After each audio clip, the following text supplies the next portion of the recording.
Oh my God. What are we doing? What on earth was that second half? Just unbelievable. You're cruising. You're so in control of the match. Sunderland couldn't lay a glove on us. And then we have gone and basically allowed them to come back into the game. And it took us 40 minutes to have a touch in their box in the second half. This is professional football. This is the Premier League. 40 minutes to have a touch in their box. What is this? And the honeymoon David Moyes period is just completely fading away because it's so unacceptable, that performance. I want to know what people think. Loads of you jumping on already, and I'm sure for some it feels like a loss because of how dominant we were in that first half.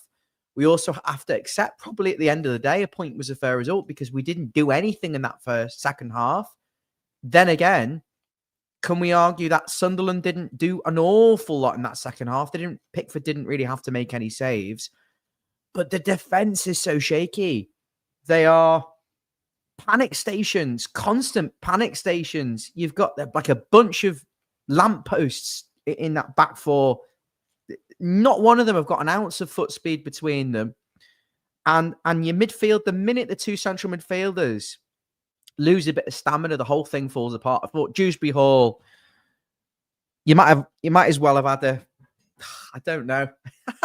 Just absolutely how he stayed on for another 40 minutes. And then that 2v1 at the end. What are you doing in training? You literally live for that moment. This is professional football. This is the Premier League. Any one of those players should be able to go and go 1v1 and get a shot off. We don't get a shot off. Garner Gay, hold your run. And maybe Alcaraz can slip you in. Or Alcaraz, you maybe have to go towards the defender and wait for him to initiate the contact and then slip Gay in to finish. It was so bad. I don't know where to start with this. There was just far too much. Far too much to talk about. But I'm just come off the back of turning that off, and I'm just in disbelief about how we managed to not get a win out of that game. 160 of you watching. Thank you for all the comments. We will digest this. We will have to. Where are Everton in the league? This Premier League season is proving to be meh. More of the same. 14th. Fuck off. What is the actual point? What is the point? We've got 12 points. We've played 10 matches, won 3, drawn 3, lost 4. We can't score goals. You're not going to win games. You cannot be successful as a team if you can't score goals. It doesn't matter who you put up front. It doesn't make a blind bit of difference. It's dysfunctional. And then at the same time, Tieno Barry has missed the miss of the season from 1 yard out. The goal is fucking 7 foot. And he still manages to blaze it over from 1 yard.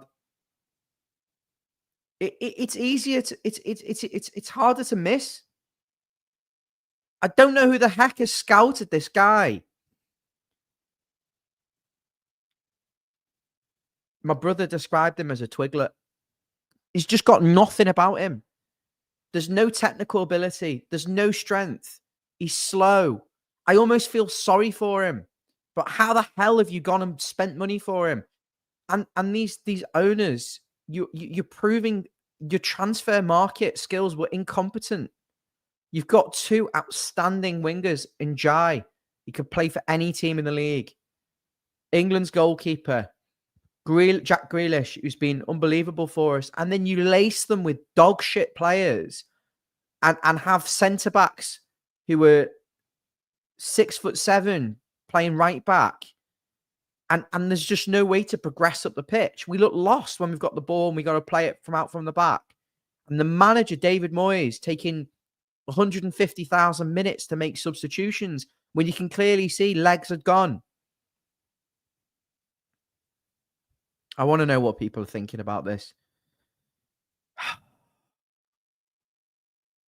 Barry wears glasses, doesn't he? How the hell have you spent 30 million quid on this guy? He's not a kid. He's not 12. He's not even 17. He's not 21. He's 23 years of age. Your football career is short. It's 10 years. 10 years at the top level. You break through, you're 19, 20. You play till you're 32. It's 10 or 12 years. You've got to be ready to come and hit the ground running at 23. I don't care what anyone says. You've got to be able to get in that team and score goals. Otherwise, what is the point? What have you signed this guy for? You need to have one attribute. There's only one attribute that truly matters as a centre forward, and that is your finishing ability. I'm going to do player ratings later. I'm going to try and give some structure to this. As you can see, we've got all the comments coming on. Appreciated. It is quite late. I am just going to increase the brightness for you. We started off okay. The wingers didn't look as isolated. Barry looked like he wanted to get involved. He wanted to make it competitive. And we looked to have control. It looked like we were trying to stifle Sunderland and make it difficult for them. And we did all the right things in those early stages of the game.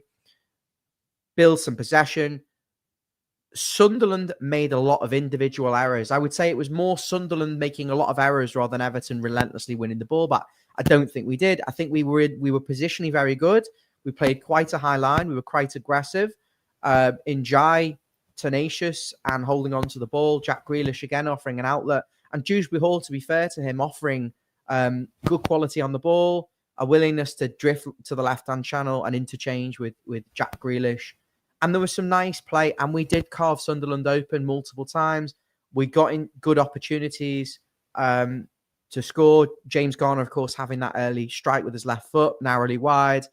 But I am struggling. I don't know whether it's just the time it's been. I'm struggling to think of all the clear-cut chances.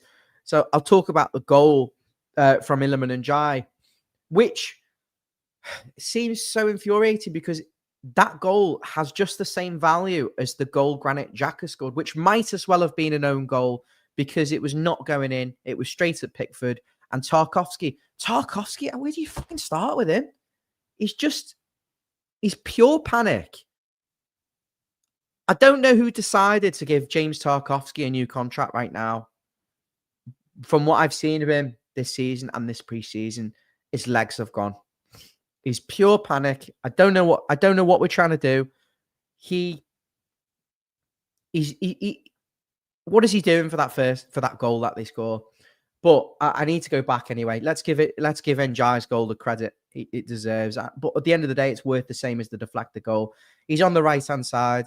It's Barry involved in the build-up. Barry takes the ball down, drifts it wide, holds onto the ball a bit too long for me. Should have recycled possession. Gets crowded out a little bit. Then forced Iliman Ndiaye and Barry, and there's a bit of a tussle. Barry potentially fouls the Sunderland player.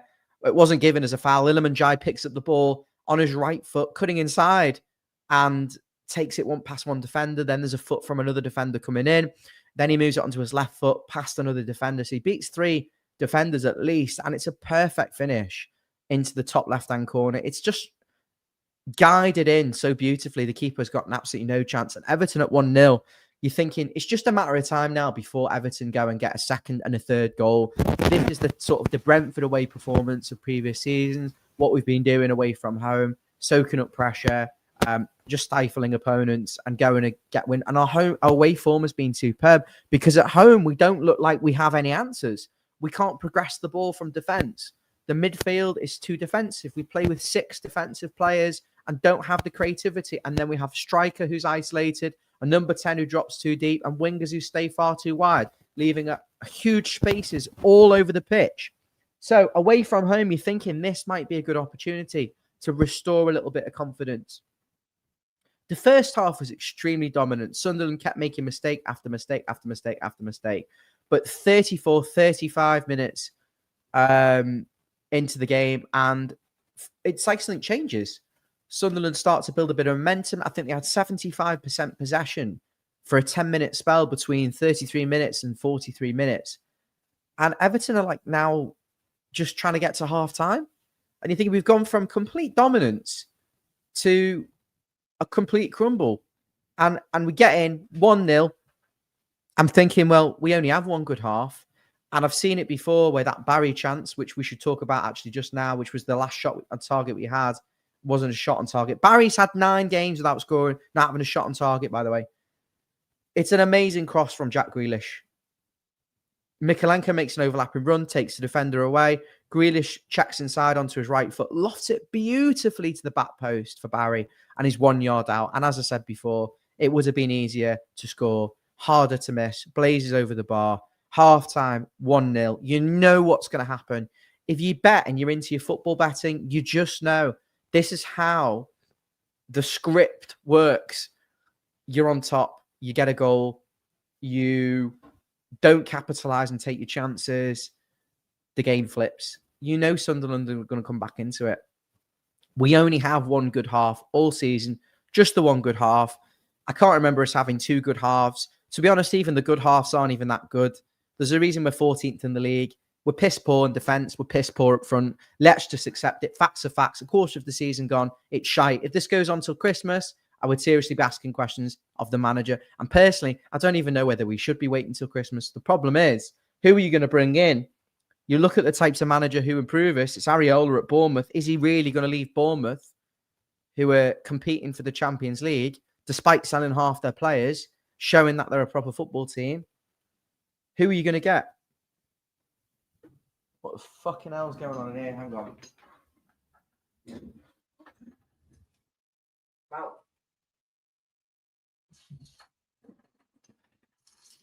My cat would be more used than half of them. So it's half time. No changes. You're thinking, just shut up shop for 10 more minutes. Just make it really difficult for them.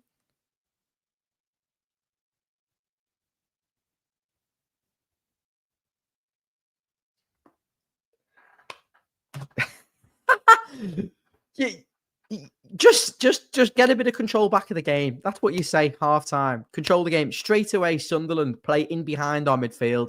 So Everton's midfield are running back towards their own goal. Everton's defense, which are so slow and so repulsive, have to engage forward. Michael Keane kind of steps out and leaves it. Tarkowski's all over the place. Wait, it almost like the opportunity is gone. And all you have to do is press up as a team. For some reason, the defense is dropping. For some reason, they're not engaging properly with the player. It takes a shot from 25 yards. Or what was it, 20 yards? I don't even know. I need to see it back. I don't want to see it back. It's never going in. You're just thinking, why are you giving them opportunities to shoot? You're allowing them easy chances to score, and it's deflected, and Pickford's got no chance. And it's 1-1. And you're thinking, we can recover here. We can get back into the game. We just need to settle it down. It was possibly the worst half I have seen. And we have had some bad halves this season. It was a very, very poor half of football. And I can't even give you any information on what we were trying to do. We couldn't string more than one pass together. We were like an under 5s team. Half of them, or an under 2s team, slipping over the ball, falling over the ball, not passing to the same player, not building any possession, not building any momentum, not getting up the pitch. I don't understand the lack of pace. And the long balls are very straight. They're very straight, long balls. If you're going to play a long ball, play a ball in behind. The defense makes Sunderland chase towards their own goal, put them under pressure. We're not putting them under pressure. We're making it easy for them. Booting it long, not being able to progress the ball. The fullback's a real problem. The defense being slow, making so many mistakes. And then the worst happens. Iliman Ndiaye on the floor, 60 minutes in.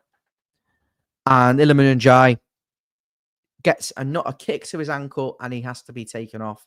And on comes Dwight McNeil. Now, I've been saying Dwight McNeil deserves an opportunity because McNeil scores goals, has a good cross on him, very good with the set pieces. He came on and he was so shit. I don't even think he put one pass together in the full 35, 40 minutes he was on the pitch. He was so bad. His second touch was a tackle every time. And then the midfield, Garnett and Gay, they stopped intercepting. They stopped winning the ball back high. They stopped being tenacious. They stopped being aggressive. And Everton drop deeper and deeper and deeper. They might as well have been in quicksand, playing on their own line.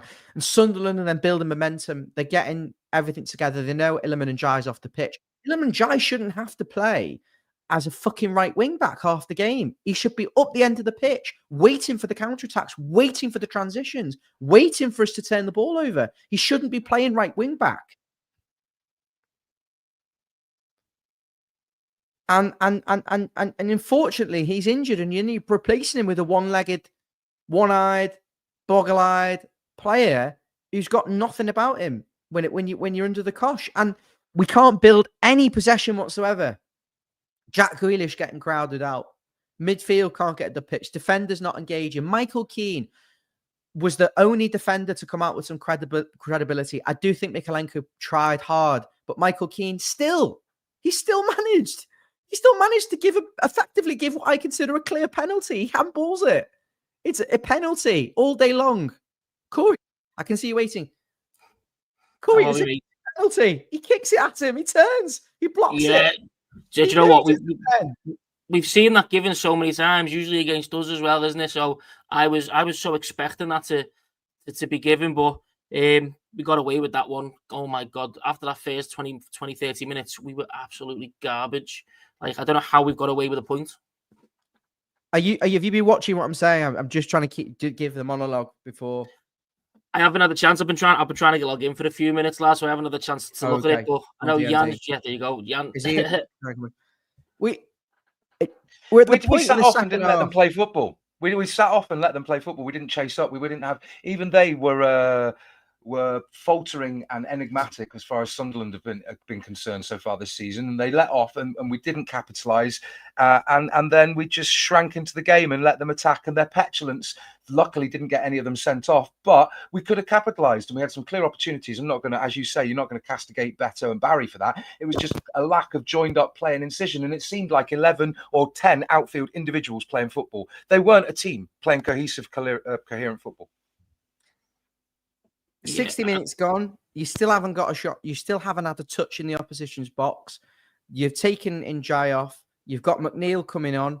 You can see the game is fading. We're not getting a chance. You've got players on the bench. It's the strongest bench that we've had in years. And David Moyes not making changes, refusing to make changes. He had Merlin Roll, a player with physical presence in that midfield, who may have been able to put the foot on the ball, carry us up. He did eventually bring Tim on. We'll come to that. But I was pulling my hair out because he's allowing that to happen. And when that Michael Keane handball happened, I thought, this is a penalty. I'd be fuming if that happened to us, because this is 2025. Football is woke as fuck. Everything's a penalty. They want to micro-scrutinize everything. They want to give you a penalty for sniffing. You know, what I will say. And the Moyes should have taken proactive action and made substitutions earlier. He did bring Beto on, but it's like, I can't give I've tried to give a good analogy for this, but it doesn't make a finger is a finger. It doesn't matter whether it's on my left hand or my right hand. It's doing the same function.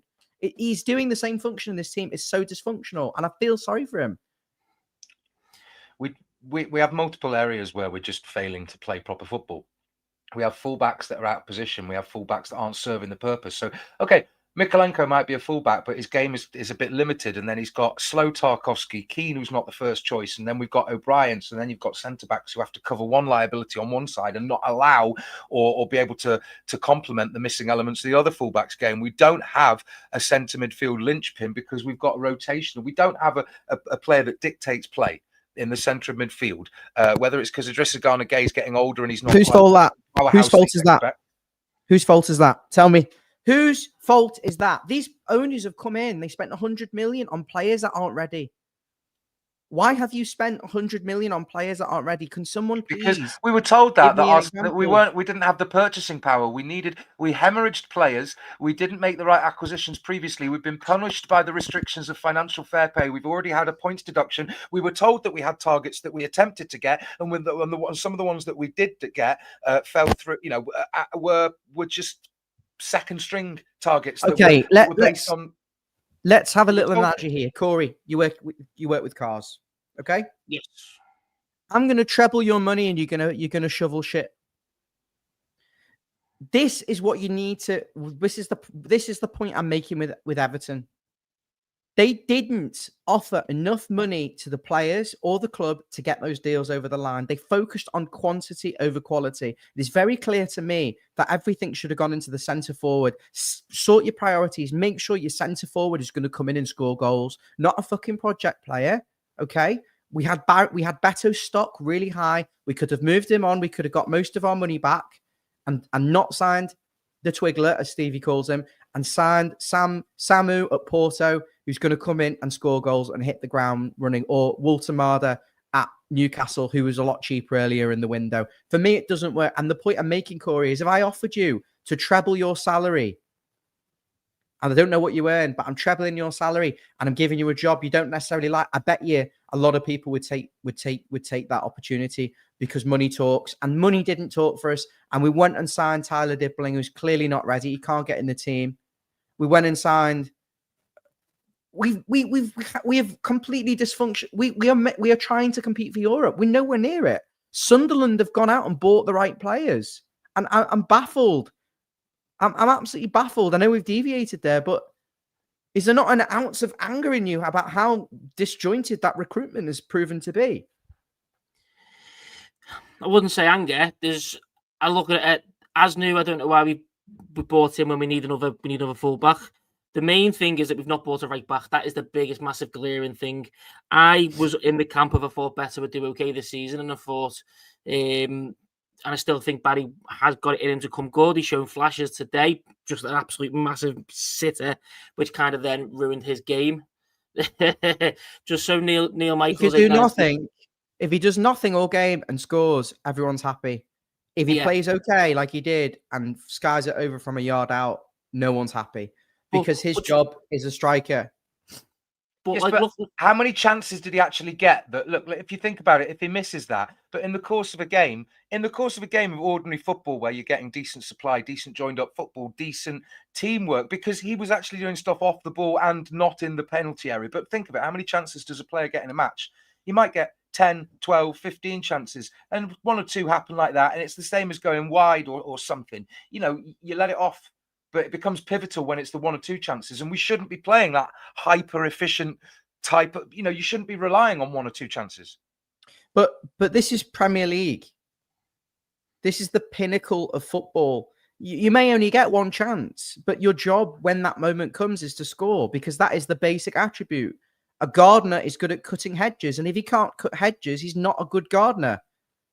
He can't do his job. Barry and Beto clearly can't do their jobs. That's categorical overreach, though, Ryan. Like you're blaming a striker for not doing for getting 100%. How many chances did that lad actually get?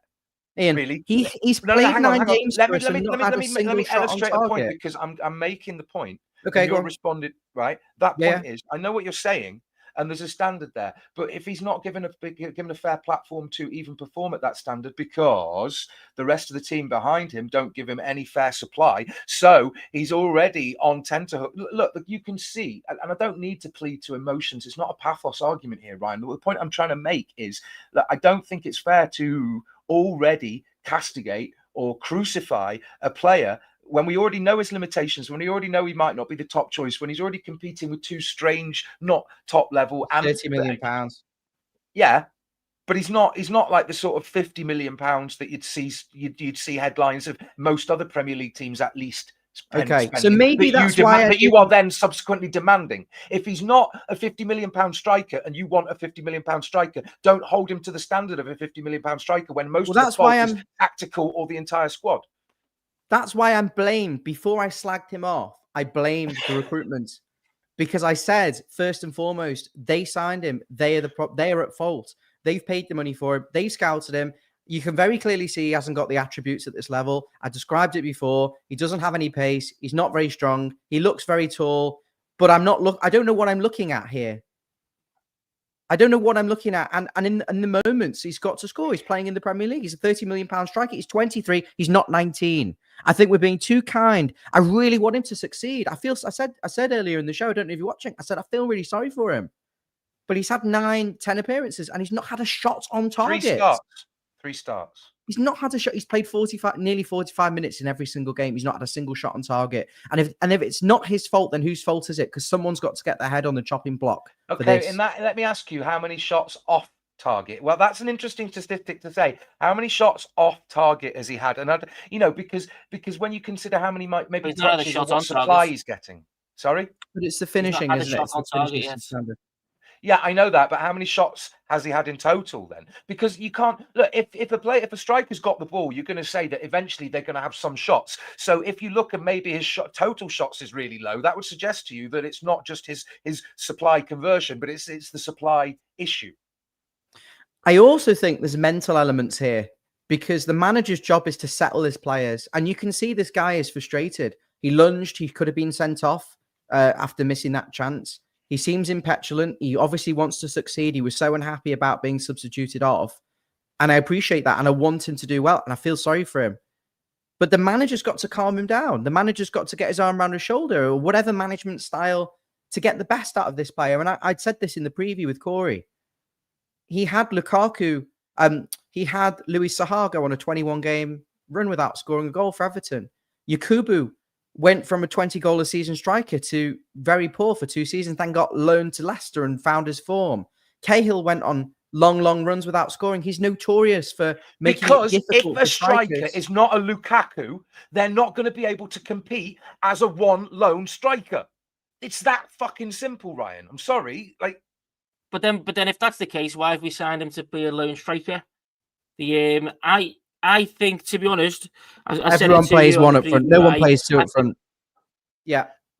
No, I'm not saying as a lone striker. I'm saying with the tactics that we play. It's not a lone striker and then talk about the tactics we play. The thing is, you cannot play a non-Lukaku, a non-powerhouse type player that you'd think is just Erling Haaland, right? There's no way we'd sign him, but he would make more. He wouldn't make as well as he does at City, but because the tactics that we play, you look at the football that we play, and a lot of people have been saying there's no midfield, there's no joined up play, simply because look at how we play. And even Sunderland were chasing balls down faster than us and anticipating because we look like a team of individuals going, I have the ball, I'm going to run to space. There's nobody running to them, at them, drawing players all the time. It's like static and then suddenly remembering, oh, shit, I've got to play football. I don't have the ball. What do I do? And it's just infuriating. Yeah.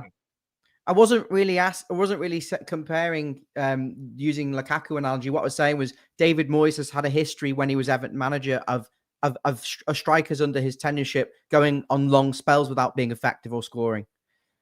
That's a dysfunctional thing. I don't know what's going on behind the scenes, but I agree with you with what you said. But my type of striker, and you use the Haaland analogy because Haaland is a beast.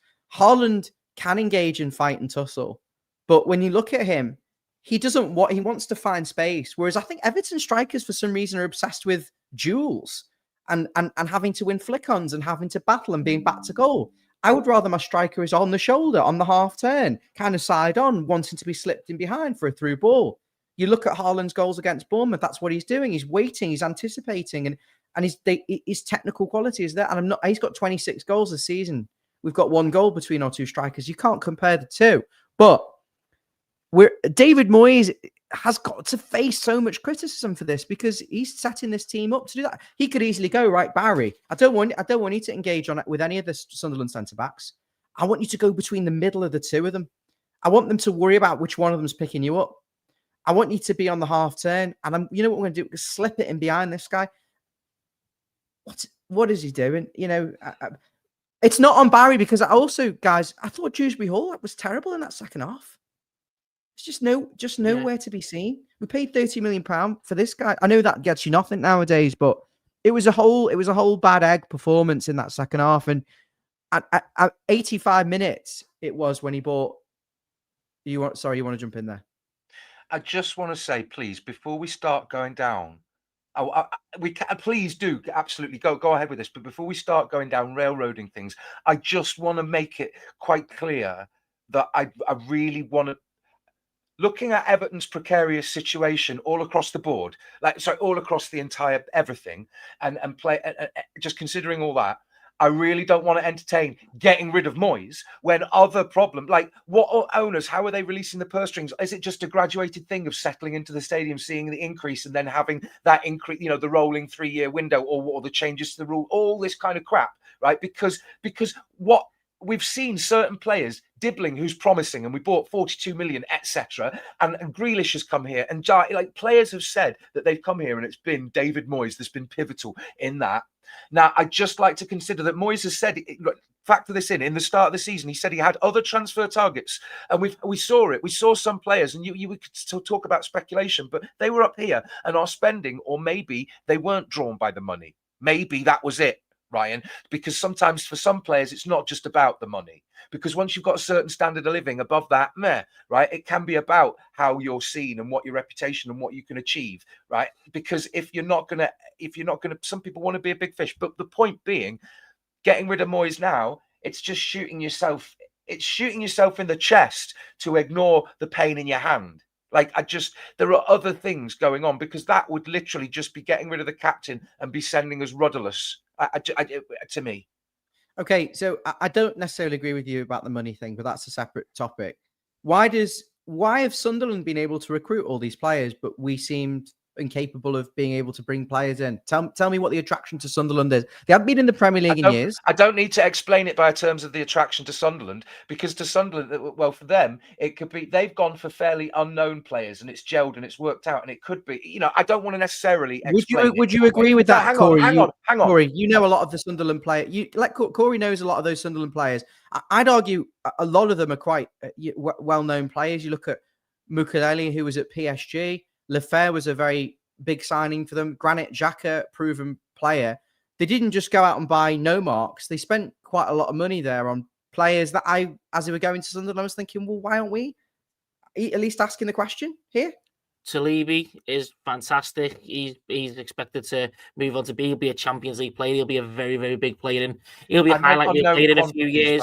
Abib Diarra, though he's injured. Granit Xhaka is the biggest coup, like you said. Mukiele, though, he's one of them players where he was put him in a proper Moyes player, someone who's been there, kind of dropped off a little bit, and that's kind of fighting his way back. No, what we'll say is Sunderland they have bought amazingly, and I'll be honest, Ryan is right there in that. Our recruitment can't hold a candle in regards to what Sunderland have done. And like I said to you on the preview, Ryan, not just that they've bought good, because they've bought some really good players and they convinced them to come, but they've bought the right players, which is where I think ours has been the issue, is that Diblin, I think if he sorts his head out and gets past what is his parents' rumoured poor training performances, he's going to be a very, very good player. But he wasn't the winger that we needed. We wanted someone with pace. I said to you on the preview, Abdul Fatawu would have been a brilliant option for that. He's a little bit older, but he's a lot faster, a lot more trickier. Diblin's a lot more of a work in progress, and he's just not the profile that we needed. So I feel like the team have come in and they've gone, what do we need? We need these positions, but is it the right player in them positions? Same with Dewsbury Hall. I like Dewsbury Hall. I think he's a mid-table, top half of the table player when he's not a number 10, when he plays as a number 8. But again, he's not a goal scorer or was he what we need, or is he what we need in that number 10 role? Thierry Barry, I like. A lot of people bringing up the fact that Mateta was the same when he come in and he struggled for about a year. I think Thierry Barry will adapt a bit quicker than that. He's missed the sitter tonight, but when you've watched him on the ball, his performance, until he missed that sitter, his performance was a decent performance. The goal come from him coming out wide. And this is what I said to you, where he likes to drift out wide. He likes to not engage the two centre-backs, because they are quite physical, and he's not like that. He likes to drift out wide. He likes to do a lot of the work on the ball there and bring other players into play. That's where the goal came from. Every time we got the ball, and if you could see it at times, even in the second half, when we were on the ball, instead of engaging the two defenders, he drifts out wide. But then at that point, you need another number 10 or a striker, most likely a number 10, that's going to engage the other one, going to engage the other defender. We didn't have that because Dewsbury Hall isn't that kind of player. So Sunderland have bought, to get back to the original points, Sunderland have bought amazingly. Like, some of the players they bought are fantastic, like Coops everywhere. But they've bought the right players for the system. Whereas I still think we've bought decent players, but we've not bought the right players for the system. What I find baffling, and I said I've used this analogy before. It's terrible. It's a terrible analogy. But answer me this question, right? What do you use a knife for? Cutting food, probably, yeah. Okay. It does its job, right? It serves its purpose. Now, the reason I've used that horrendous analogy is because it is what it is. A spade is a spade. It does its job. A knife is a knife. Not when it's a fucking shovel. A spade is a spade. A knife is a knife. It serves its purpose. It cuts food. When you have a look, I've got a little pair of nail scissors in my hand because I'm it's for cutting. Your job. It serves its purpose. It does its job. It is what it says on the tin. When it comes to the players that Everton signed, stabbing people too soon. Oh my God, you can't say that, James. We somehow managed to sign players. We somehow managed to sign wingers, number 10s, with no pedigree of scoring goals. Look at the statistics. Jack Grealish doesn't score a lot of goals. Dewsbury Hall doesn't score any goals. And you're asking them to be something they're not. So this is what I'm trying to say. The item serves its purpose for what it's there. It's showing you what it is. It serves its purpose, but they're not all of a sudden going to come to Everton and start being something else. They're not going to be prolific. Jack Grealish has never scored a lot of goals. Dewsbury Hall doesn't score a lot of goals. The striker doesn't score goals. Where are the goals coming from? We basically play with 6 defenders, 2 full backs that are very defensive, 2 centre mids that are very defensive and very slow, and 2 centre backs that turn like HMS Titanic. That's literally what I was saying before, Ryan. That was the point that I was articulating, that it's a cumulative, so many little things that results in us having, look, Tarkowski is a good centre-back, but he needs a youthful pairing because he's the slow one, like you say. And when he's got Keane there that's replacing Branthwaite because he's out, and O'Brien is tall and slow and he's out wide, and Mikolenko might be good at attack, but he's then got to think about covering because he's normally the one man who comes back when the tall lads go for, etc. And it just becomes this whole snowball if we don't have an alert, fit, active team that are all the right cogs in all the right places. And it's just fucking infuriating. So then, when you blame, or when one blames a particular player or the manager, but don't get me wrong, right? Bagpipes can be a beautiful instrument, but if you get a bag and put some valves in it, stick some pipes out and just blow the shit out of it, it's going to sound like a fucking piece of shit. And to be honest, it's kind of like watching Everton at the moment. That's what I'm saying. What I want to know is how we can go 45 minutes without laying a glove on Sunderland, who've just been promoted. How can we go nearly a whole half without having a shot or without getting in their box? And then when that moment comes with the Alcaraz chance, I talked about it at the very start of the stream. How can you be that inept? Because we're blackpipes. The thing is, with you talk about the counter attack was so bad. I do think Adrissa was offside though. So I think I think he's trying to go. But what Alcaraz needs to do at that point, he's hesitated too much. He needs to go on his right and just smash the ball at goal. But he's hesitated. But again, that could come from a lack of confidence. We're getting absolutely battered. We could have done with him on 50 odd minutes, 60 minutes. We could have done with him when we made the substitution for Barry for Beto. I understand why he brought Barry off for Beto. I thought Barry played all right apart from the sitter, but the game was passing him by. Now, in the end, it made no difference because the game passed Beto by even more. But at that point, we know how bring Alcaraz on at the same time. Take Dewsbury Hall off or push him further back. But it's the same. What's frustrating about this is we played well in the first 20 odd minutes. We were terrible for the last bit. You take a point and go with it. Look, Sunderland are newly promoted, but they're in really good form. They just beat Chelsea coming from behind last week. Once again, and I've said it's been the same thing for the past few weeks. To be honest, since the Wolves Cup game, it's the frustration of the tactics they're coming out with and the tactics from the in-game management from Moyes.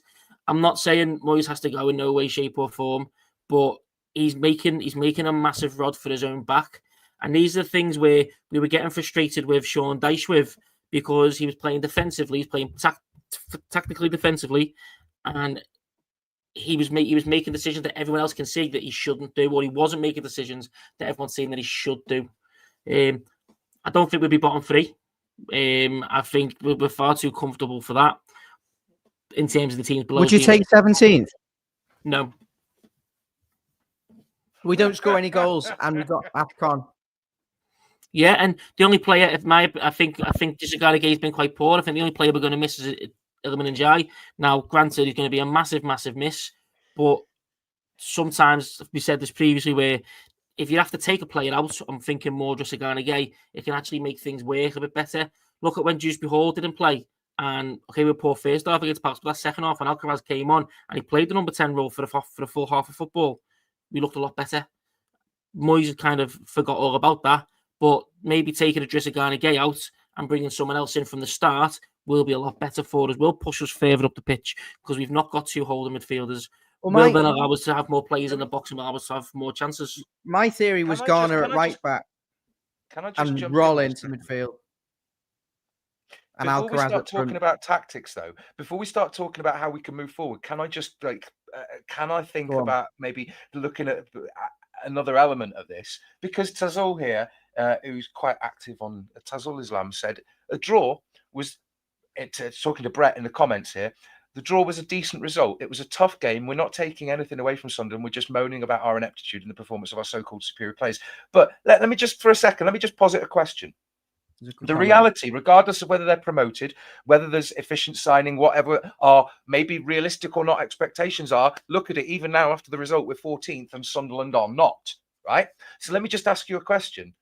Are we potentially not realistically looking at the fact that this was a tougher game than we can sit here and realistically, we need to maybe readjust our expectation. Okay. Just for a second. Yeah. If we'd have been 6th in the league or 7th or even 8th, and we gone to Sunderland in the context of this, I think we would all probably be quite happy with the point. I think obviously the match, when you're so dominant and you have chances to run away with it and you end up being limp and lifeless and end up conceding and drawing, it feels like a loss. So obviously we're all a bit more annoyed. But I think if we were coming into the game in a stronger position, we would be fairly happy with the point overall at a side doing so well. Unfortunately, though, when we played West Ham at home, who were crap, we lost. We played Wolves, who were crap, away from home in the Cup. We lost. I was there. We played Leeds, who were pretty crap as well, away from home. I was there. We lost. We were shit. We played Aston Villa, who couldn't score a goal, who couldn't do anything, and we didn't beat them.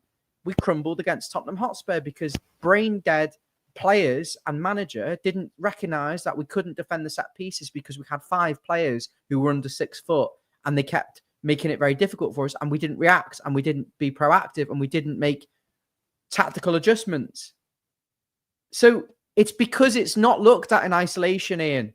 I don't know if you're not listening to me or you. No, I was. I know what you're saying. We're not looking at it in isolation. I know we're not looking at it in isolation. But when you put all that together, to me, it starts to suggest that besides Pickford and Grealish and Ndiaye, who might, as people start to say, we might not have him next season or even earlier. Maybe the first 11 that we keep putting out is not really that good of a bunch of players. I'm evidently, because the table repeatedly bears that out, doesn't it? But then if you sign these players and then you don't get the most out of them that are apparently promising and amazing, then it becomes about tactics. And it's not just recruitment, but then the recruitment plays into it if you don't get the players that get the job done with the tactics that you're playing. So clearly then there's a disconnect with recruitment, training, scouts, manager, director of football, owners, all this kind of stuff, not having a cohesive vision. Unfortunately, because we've got too many players that can't. Well, what do you expect from a club that sells tickets for seats that don't fucking exist? Or double sells the ticket of someone's season ticket to someone else without permission. Yeah, they did that's what happened to me, everyone. I don't want to really be, but I just have to admit it. I'm not trying to shame the club, but it happened, and it really shouldn't happen, should it? They did it to us as well. Because we've got players who can't play football. We've got 4 defenders who can't play football. We're relying too much on individual talent. And that's what frightens me. When someone like Iliman Ndiaye gets sold to Manchester City next summer, for me, that seems like a very obvious deal to happen. Or Arsenal. perhaps. Arsenal told him. He's miles better than Trossard, and he'd be brilliant for them against the low block teams. But who are you relying on then?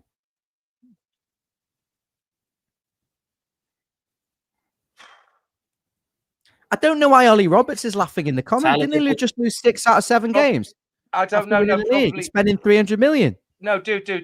He's probably just laughing about things. No, he's my mate. Maybe it was a bit of a back. Yeah, he's on a wind up. But why'd you take everything as like a I don't know. Yeah. Anyway, look, the same issues, right? So I feel like I'm repeating myself here, but right, the same thing that I said on the preview is that it looks shit. The main thing is frustration because, like I said, and once again, it's a game that's there for the win. We've absolutely smashed them the first 20 odd minutes. We've hit the post. Garner's come close. We've missed that sitter. And then once that's happened, we've sunk and we've looked absolutely garbage. The game management has been absolutely poor. If you go back to Tottenham, we were probably the better team in terms of having the ball, dominating the ball. But again, we were poor. Yeah. Same with West Ham. Same with Villa, where we were much better than them. We just could not score, even nearly threw it away. So it's the performances. It's the performances, and it's the performance from the manager, which is it's frustrating. Okay, so here's a question more than it is a worry.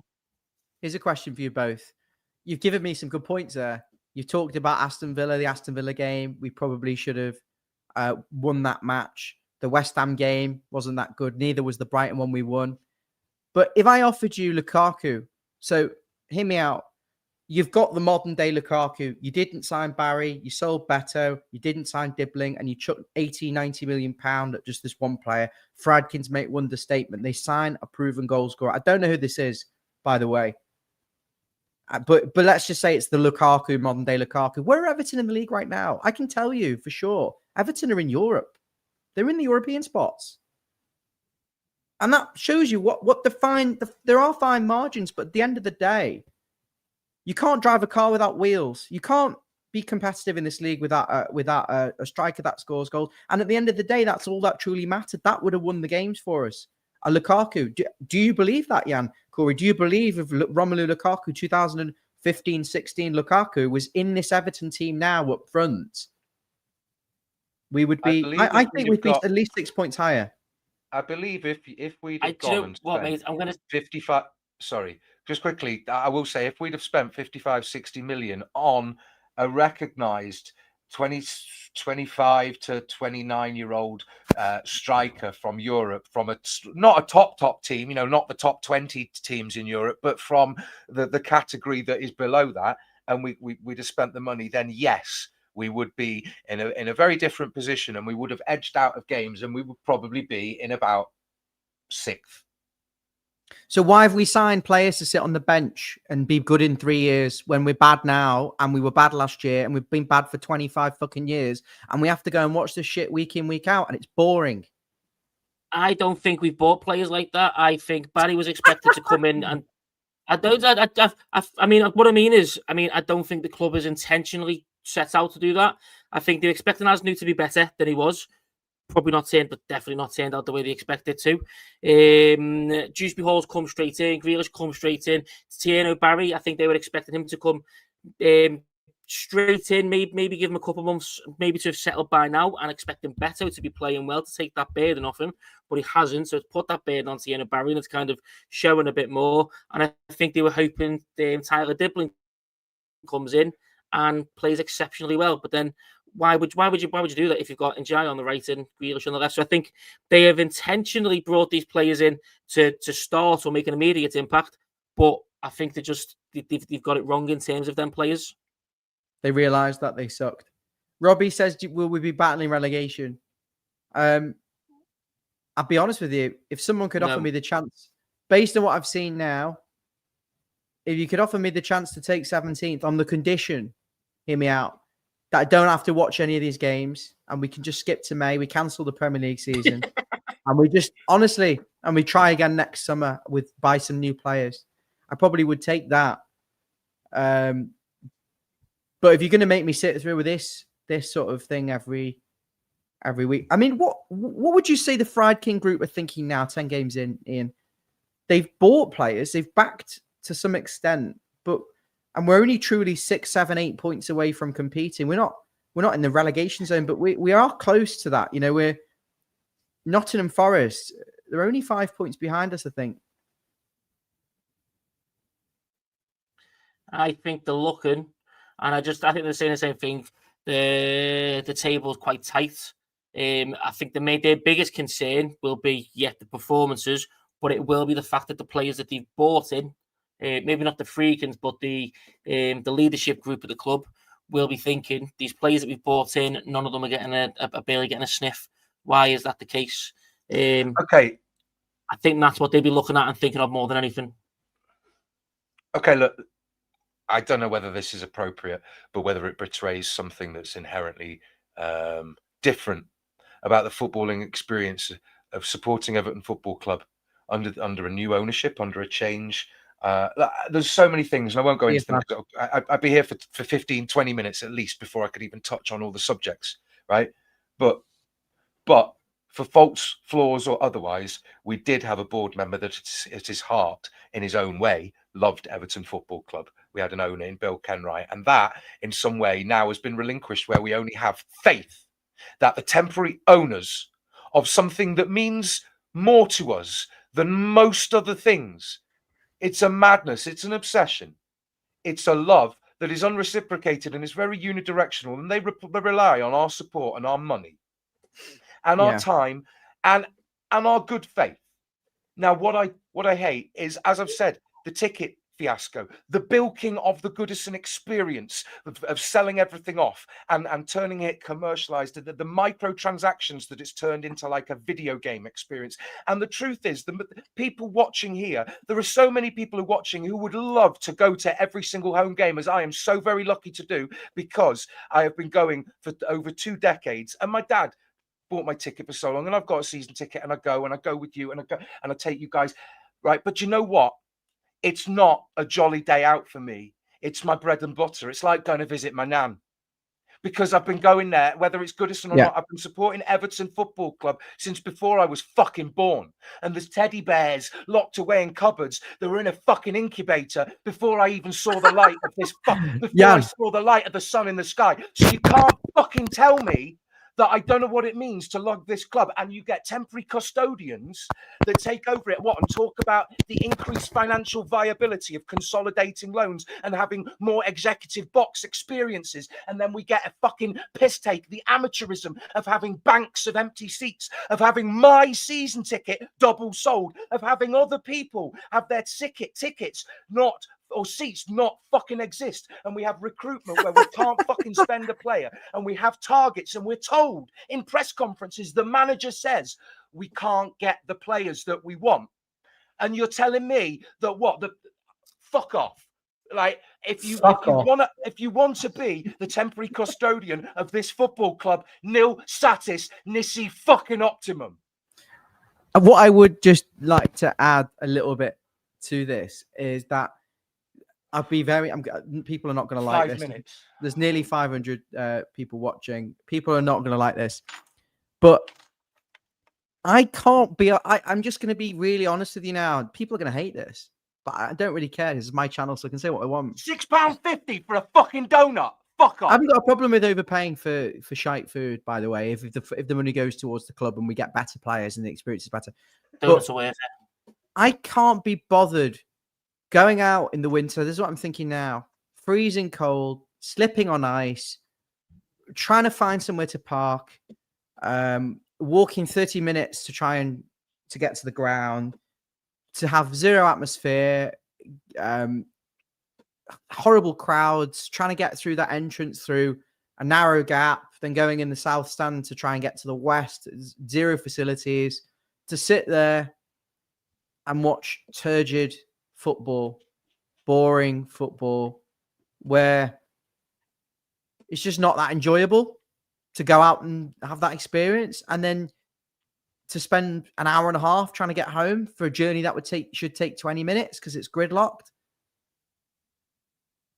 And there's going to be loads of fans who are all just kind of like, well, I'm not really going to put the effort in if we're not getting anything back from it, because I don't think we haven't got the magic at the moment.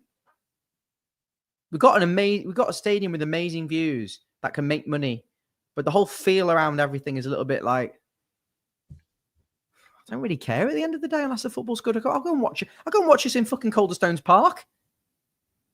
I'd rather sit in the back. As long as the football's half decent, I'll sit on the floor. I'll sit on Prickle Strip for 90 minutes if the football is good and it's worth watching.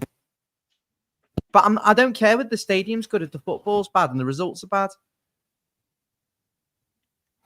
Yeah, I mean, look, I'd sit on the roof of a bus down bumps past Vauxhall and watch the game if it. Never mind, don't worry.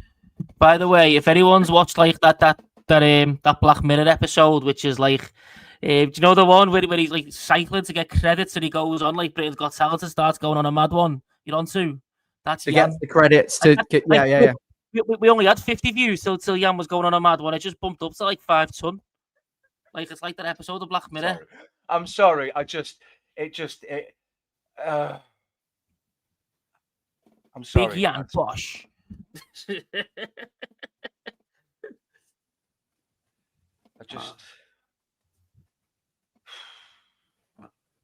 Right, listen, boys. I'm gonna jet. I've got a pack of Haribo there waiting for me to make me feel better. I'm gonna do player ratings. Go on, I can stay for player ratings. Why is that funny? You've just ripped the shit out, and I just come back, and you're just like, let's do player ratings. Let's start with Jordan Pickford. He didn't have anything to do, did he? But he fumbled at a couple. Do you think he was a bit nervous? I think it was only really a little bit later on that he fumbled. I think earlier on he's very, very confident. I think he saves that shot if it doesn't come off Tarky. Can we just say then, based on what we just said about Pickford, that Sunderland did fucking nothing either? They did nothing. They didn't. This is the thing: is that they had all the. It was similar to Leeds in that they had all the ball and didn't. I mean, they did, but there was a lot of time that ball was bouncing about and it was a bit nervy. Good at limiting an opposition's. So we're very good at an opposition's attack. Is that because all we're asked about is defending, and we have 7 defenders plus a goalkeeper? Is that why? The more I think about that Pickford, it's hard to score Pickford because I can't remember him having to do anything. And Sunderland, I don't think created a lot. It's just that we didn't have any of the ball in that second half. I think okay. Let's just move on then because of time. Vitaly Mikalenko. I don't think he was terrible. Wrong, did he? But I don't think he was terrible. But there was also a couple of times where he should have won the ball and he shouldn't. He gets a 5.5, maybe 6. Jan. You give the ratings. I'll give the analysis. What? Who? Pickford? No, Mikalenko. Name sounds similar. To be honest, none of the players did it. I was out making a cup of coffee. I missed the goal. I missed their goal. But to be honest, from what I saw of the match, no real players did anything wrong, particularly, right? And I would just arbitrarily say they all got about a 6. And Jai probably got about a 7.5, if you can call that for the goal. And other than that, maybe you want to just wiggle it around because there was no cohesive play. When people are when you're slagging off Grealish for not doing this, it's because nobody's giving them the options. And obviously he's going to be a player that's marked, and he got battered and clattered and run into. So did Njai. So did and we've obviously been sussed out that Idrissa Gana Gueye is the pivotal quick grab, intercept, pass, create the spaces and everything in the middle and draw 1 or 2 players to him in that midfield to eat up the possession zones, right? So they're cutting that out as well. And I don't know. I keep saying, I'm sorry. I can't do player ratings because it just seems pointless to me. I'm sorry. You do it by all means. I can't do it. I'm sorry. Okay. Your centre backs then.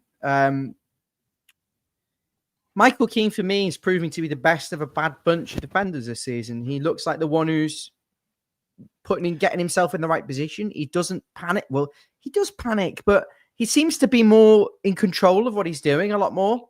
He's more decisive now. Calm. Seems way more decisive than he has done previously. And to be honest, I would genuinely, if it comes to bringing O'Brien into the centre back, I would take Tarky out. I don't care if he's the captain at this point. There was a point where the player went up to him. I think it was Robbie, meant to come out of someone else, went to him, and he didn't even go for the ball. He just put his arms out to kind of take the player out, and the player just ghosted straight past him. So I would take Tarky out if anything. O'Brien, I don't think played terrible. He just does nothing anything going forward, which he's a centre back.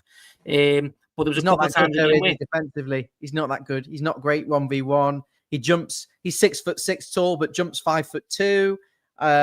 He's the only centre back who makes himself look smaller than he actually is, which is baffling.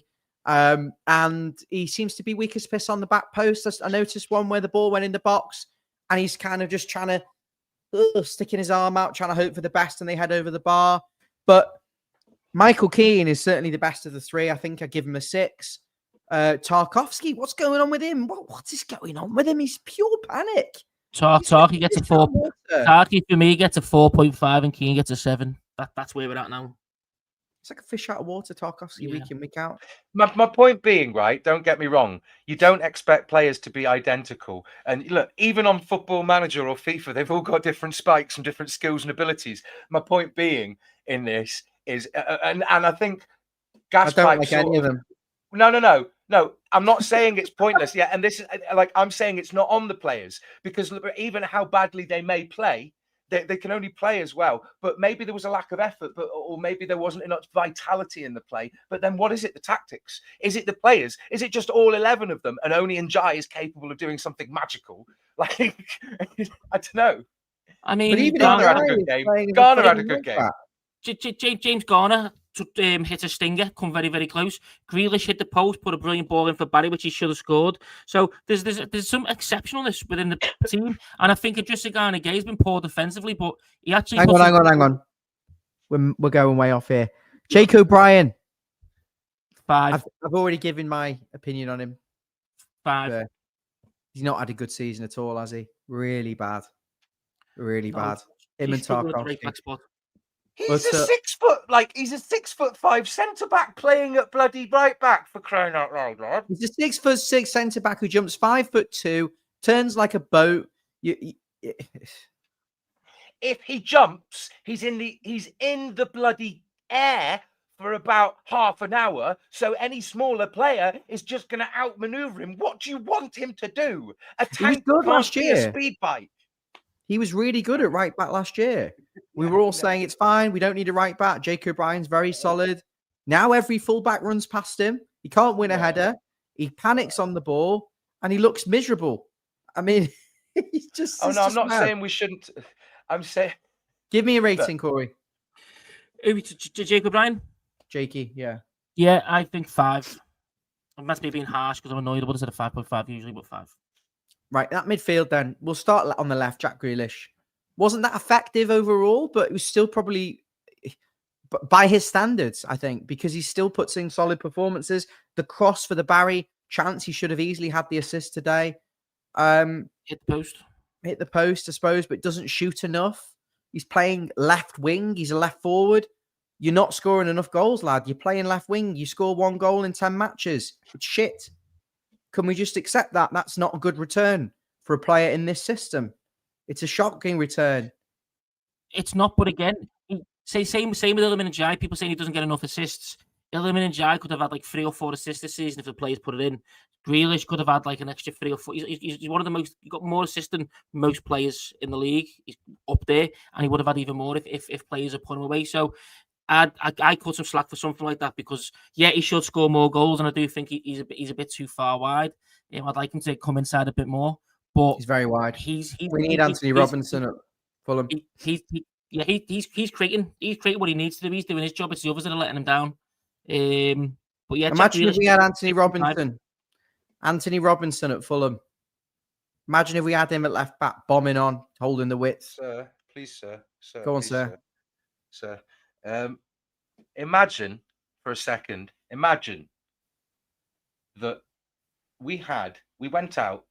Let's just, for argument's sake, just bear with me on this one because it's not ideal.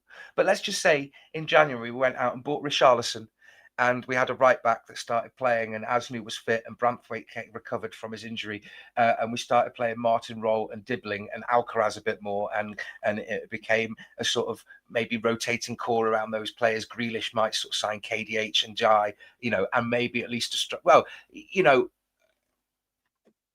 maybe look. And then we woke up. I just want to consider the fact. What I'm saying with that illustrative point there is that I don't want to absolve anyone of blame, and there's plenty of nuanced points. You can talk about not having Mikalenko not being the standard, but then we had Digne, but then he left because we had managers, and then the managers moved to medical staff, and there's just been a whole clusterfuck, right, of cumulative things that have made the situation the perfect storm for why nothing seems to go right. And just look at the squad now, right?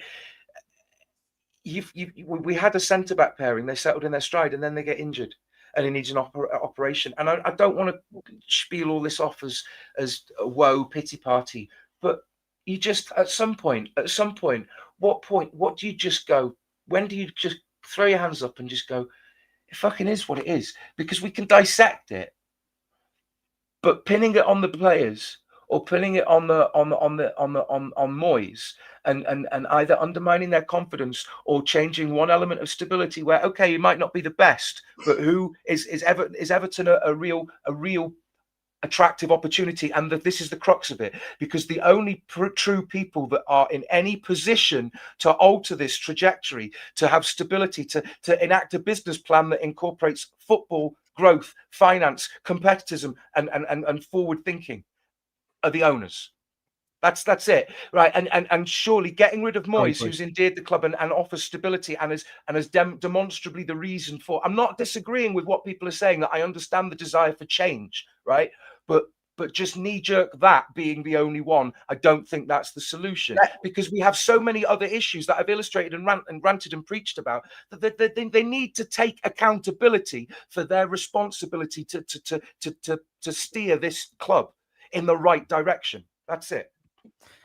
Corey, just a guy. His legs are gone. He's doing nothing.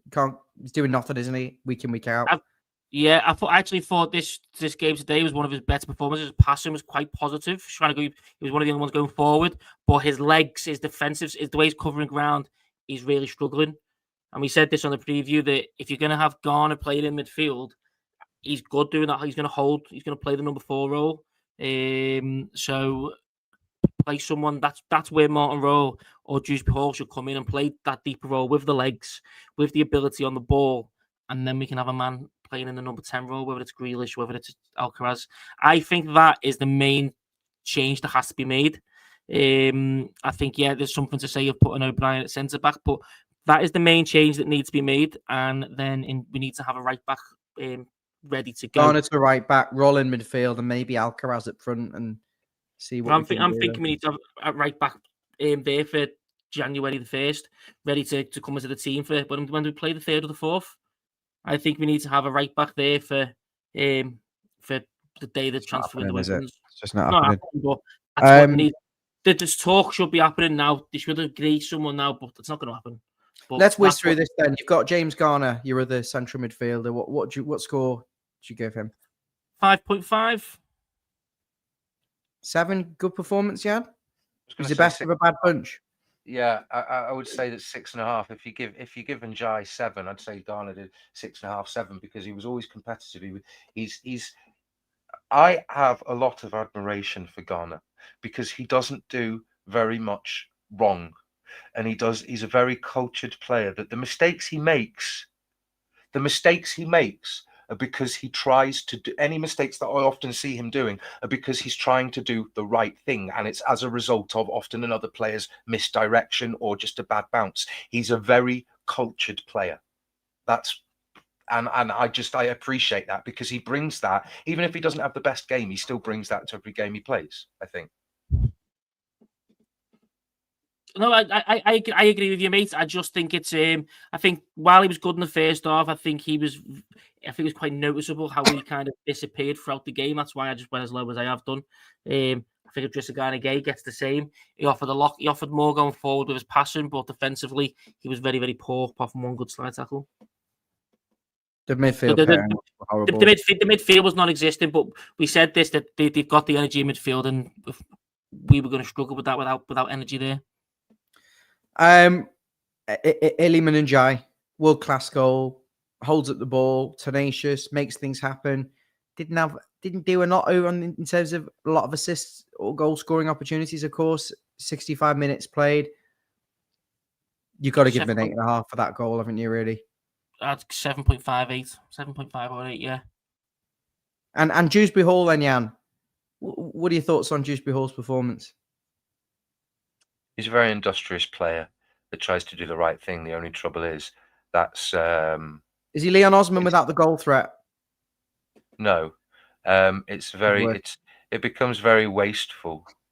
And it becomes very disheartening to watch his play not get rewarded when there's not necessarily a cohesive press, or you don't have another player that's chased down the ball that he's just tackled, and then there's a free ball or a loose ball, and then he gets picked up by the opposition because he's surrounded by players who aren't alert enough to chase it down.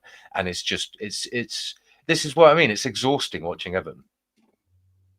Do you want to swerve the striker and give them a benefit of the doubt, or do you want to give them a rating? I give Beto a 0. I don't think he touched the ball. Yeah, Beto very poor, completely bypassed him. Thierry Barry, mate, I genuinely would give him. I'm going to give him a 5.5 because he played well, but that sitter just brings you right down. If he hadn't missed that, if he hadn't have had that well sitter, by his standards, or played well, impressed you?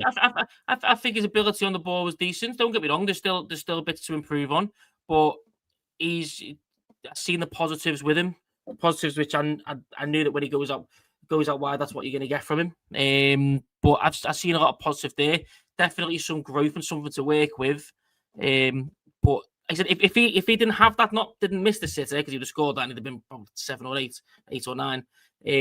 But if he didn't have that sitter to miss and that just wasn't part of it, and he was judging him on the rest of the game, then I reckon we were talking about giving him a 6.5, something like that, because he played decent, maybe even a 7.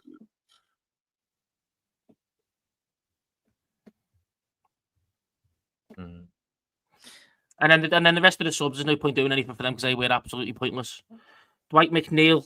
Now, we said 0 for Beto. Beto done more than McNeil, and that says something. Like, McNeil, the first thing he does is dive. Doesn't get anything. Yeah, because it was a dive. And then every time the ball was coming in, he didn't win one tackle. He didn't do anything on the ball. He's a 0. I'm going to give them all a 0, all those substitutes. Apart from, just as a separate point, I feel very, very, very sorry for McNeil because he went from being a regular starter, right?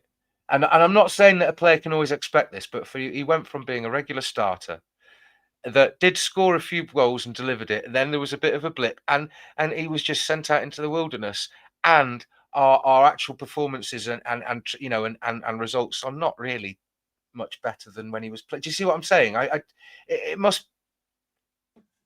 think we're so much hamstrung by these two centre backs who are slow and can't build from the back, and they're having those 4 defenders who can't progress the ball, who are so slow, and then you have to have the 2 sitters in front to protect them. I think it just kills everything. I think we can't. There's only so much we can do, because I think we'd all love to sit here and go, well, why don't we put Dewsbury Hall as alongside Garner or Roll or Irbuna? But we can't. I think they'll just get in behind and get at our back 4 and just pick us off. And I think on that bombshell, guys, I think we're going to wrap it up. So, love and leave yous. Thank you so much for sharing your time. Thanks to everyone who commented today. We do see them. We do read them as we're going. And, I hope everyone can bounce back, because it feels like a defeat tonight. I think the league table doesn't help. I think the lack of thinking ahead and thinking it's going to change is not helping, because I don't think a lot of people have got faith that we'll turn this around with these players. But at some point, something's got to give. We will find form and we'll come good again. So until then, do something else. Go and play snooker or I'm going for Haribo and a cuddle. Good night, guys. Nice.